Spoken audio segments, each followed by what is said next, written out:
Yamuna mission द्वारा सौंदर्यीकरण के नाम पर यमुना किनारे पक्का निर्माण कराए जाने को लेकर मथुरा के लोगों ने कड़ी प्रतिक्रिया व्यक्त की है, जिसमें प्राचीन घाटों की उपेक्षा किए जाने पर ऐतराज भी जताया है।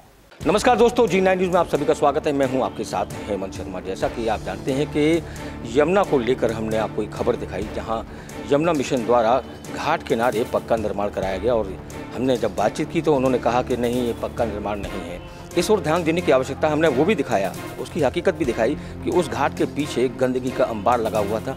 वहाँ प्राचीन घाट थे, वो पूरी तरीके से जो है नाले के गंदे पानी जिसमें मल और मूत्र पड़ा हुआ है उसमें डूबे हुए हैं, उसकी पूरी तरीके से उपेक्षा की जा रही है। इस विषय में हम बातचीत करेंगे। हमारे साथ मौजूद हैं कांतानाथ चतुर्वेदी और हमारे पार्षद महोदय हैं, उनसे भी बातचीत करेंगे। अब सबसे पहले तो आपने देखा कि हमारी जो खबर थी हमने दिखाया, उसमें इस प्रकार से पक्का निर्माण कर दिया गया है यमुना मिशन।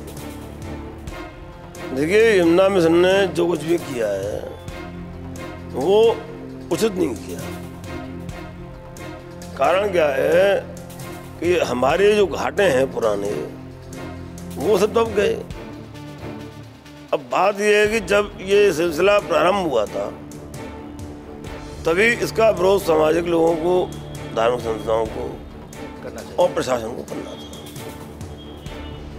क्योंकि इस व्यवस्था को एक ऐसे लोग चलाते हैं जिन्होंने इसे एक ऐसे अच्छे मॉडल के रूप में प्रस्तुत किया है कि अगर आप सार्वजनिक रूप से इस चीज को देखेंगे तो लोग इसकी प्रशंसा करते हैं और अच्छा लगता है। लेकिन अगर हम इसके पीछे जाएं तो इसके दुष्परिणाम बड़े खराब हैं। जैसे कि इन्होंने पीछे पानी को रोक दिया है,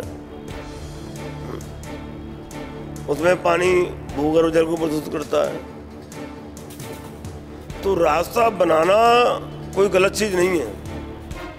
मैं प्रशासन से निवेदन करूंगा कि इनसे घाट निकलवाए जाएं और घाटों से अलहदा इनके मार्ग बनवाए जाएं, तो मथुरा की शोभा और मथुरा की मान मर्यादा के अनुरूप है। लोगों ने इनके खिलाफ एनजीटी में गए कि नहीं, कि पता नहीं, एनजीटी में जाना था। पर्यटन और पर्यावरण की सुरक्षा के लिए न्यायपालिका के रूप में भारत सरकार का एक एनजीटी नाम का उपक्रम स्थापित है, जो इन चीजों का विभाग न्याय करता है। हमने भी यमुना पोर्शन के मुद्दे को लेकर एक रिट तैयार की है, मैं व्यासी हूँ। तो इन सब चीजों के लिए मथुरा की जनता को जागरूक होना पड़ेगा और रास्ता बने और बढ़िया बने, हम इसका विरोध नहीं करते हैं, लेकिन हमारे घाट भी बाहर निकलना है तो ज़्यादा बेहतर होगा। इसके लिए मैं स्वयंसेवी संगठन और पहले तो मैं उन्हीं से, आयोजक जो हैं उन्हीं से निवेदन करता हूँ कि जैसा कि लोगों में एक चर्चा का विषय बन गया है, बागेवाड़ के जो मित्तल जी हैं, पार्षद जी, वो भी इस चीज़ को उठाती हैं, योग्य दावाजी भी उठाते हैं। तो अगर ऐसी कहीं शहर से कोई आवाज़ उठ रही है तो उनको एक तो पक्के निर्माण नहीं कराने चाहिए और शासन को पक्के निर्माण तुरंत तोड़ देने चाहिए और जो अब बनने हैं उनको रोक देना चाहिए। लेकिन आपने देखा कि हमने दिखाया कि वहाँ पर जो घाट हैं उसकी पूरी तरह की उपेक्षा की जा रही है। वो प्राचीन घाट है जिनका वर्णन शास्त्रों में भी है, हमारे वेद पुराणों में भी है, उसकी महत्ता समाप्त नहीं हो रही। नहीं, इसकी महत्ता समाप्त हो रही है। इसके आयोजकों को ये उचित था इसमें कि वो इन्हीं घाटों का और मॉडिफिकेशन करके बढ़िया बना करके और इसके आगे इसकी समतलता में, घाटों की समतलता में एक बढ़िया सुंदर यमुना मिशन मार्ग बनाते तो वो अच्छा लगता। इन लोगों ने घाटों के ऊपर बना दिया, ये अच्छा नहीं लगता है। हम रास्ते का विरोध नहीं करते हैं, लेकिन घाट दावे जाने का विरोध करते हैं और करते रहेंगे। ये खाली हो ना हो ये गलत विषय है। हम तो इस चीज़ को जानते हैं कि श्याम नाम सुखाए तुलसी रघुनाथ था। अपनी आत्म शांति के लिए तो हम मांग उठाते हैं कि ये गलत हुआ है। तो आपने जो पूछा है, मैं आपके चैनल के माध्यम से दरगाहों से आग्रह करूंगा कि वो इस चीज़ का विरोध करें और प्राचीनता को प्रकट करने के लिए, प्राचीनता को बाहर निकालने के लिए यमुना मिशन के आयोजकों से भी मैं विनम्रतापूर्वक आग्रह करता हूं कि अगर जनता की उठती हुई भावना का प्रारंभिकता में वो आदर कर लें तो ज़्यादा बेहतर होगा। अन्यथा अगर जनता इस चीज़ का विरोध ज़्यादा करने लगेगी तो शायद उनको परेशानियों का सामना करना पड़ेगा। जो है बिल्कुल सही कहा। कांतानाथ जी से बात हो रही थी, वो उन्होंने बताया कि वो उस बात का समर्थन करते हैं कि आपने घाटों को सुंदर बनाया, लेकिन इसका मतलब ये नहीं कि आप प्राचीन घाट हैं, उन प्राचीन घाटों की उपेक्षा कर दें, वहाँ बजाय यमुना बहने की जगह मलमूत्र का पानी वहाँ बह रहा है। हम बातचीत करेंगे, सभासद महोदय हमारे साथ मौजूद हैं, इसी को लेकर बातचीत करेंगे। आपका स्वागत है G9 न्यूज़ में।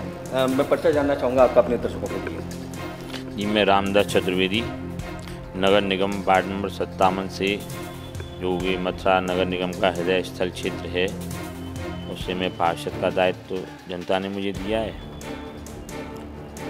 पार्षद होने के नाते मैं एक चीज़ जानना चाहूँगा, जैसे अब हमने यमुना मिशन को लेकर बातचीत की, उनसे लोगों से बातचीत हुई, कांतानाथ जी चतुर्वेदी साहब हैं, उनसे भी मेरी बातचीत हुई।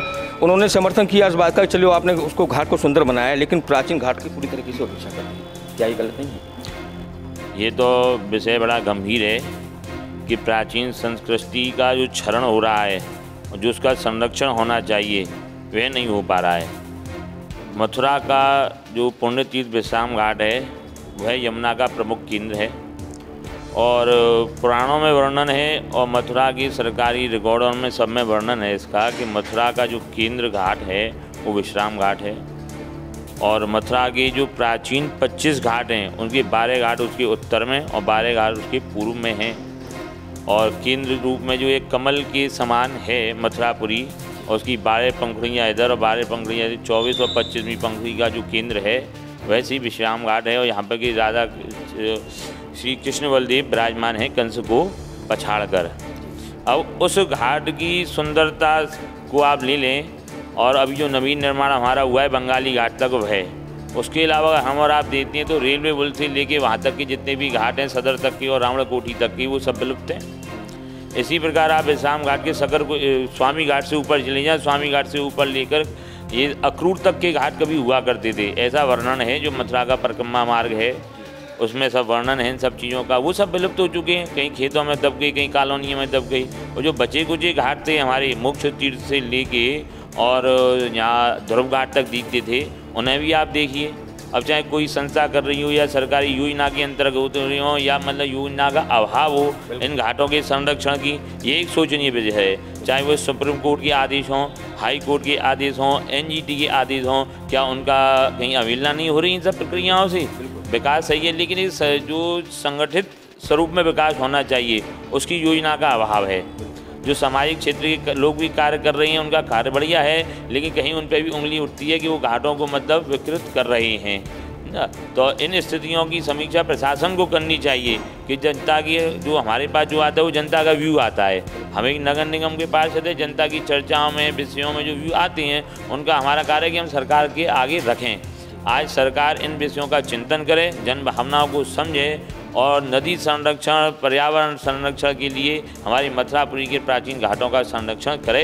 यही मेरा आपके चैनल के माध्यम से जो विभिन्न संस्थान हैं, जो जिम्मेदार हैं, जो योजनाकार हैं, उनके लिए आपके चैनल के माध्यम से मेरा आग्रह है। बिल्कुल दोस्तों, हम बातचीत कर रहे थे इसी विषय को लेकर, यमुना के घाटों को लेकर जब चर्चा कर रहे हैं। वास्तव में एक बातचीत है कि यदि यमुना मिशन का उद्देश्य घाट किनारे सुंदरता बढ़ाने का है तो ये इस बात का भी ख्याल रखना चाहिए कि जो उस घाट के पीछे प्राचीन जो मंदिर हैं, प्राचीन घाट हैं, उनको भी संरक्षण देना चाहिए था। अगर आप उन प्राचीन घाटों की उपेक्षा करते हुए आप अपना एक नया घाट बना रहे हैं, उसको ग्रीनरी का रूप दे रहे हैं और उसकी उपेक्षा कर रहे हैं तो कहीं ना कहीं नीयत में कुछ ना कुछ खोट सा नज़र आता है। अब इस बारे में हम इस पहल को और आगे बढ़ाएंगे और आपको दिखाते रहेंगे यमुना की घाटों की स्थितियों के बारे में। अपने साथी विवेक चतुर्वेदी के साथ हेमंत शर्मा, G9 न्यूज़ के लिए।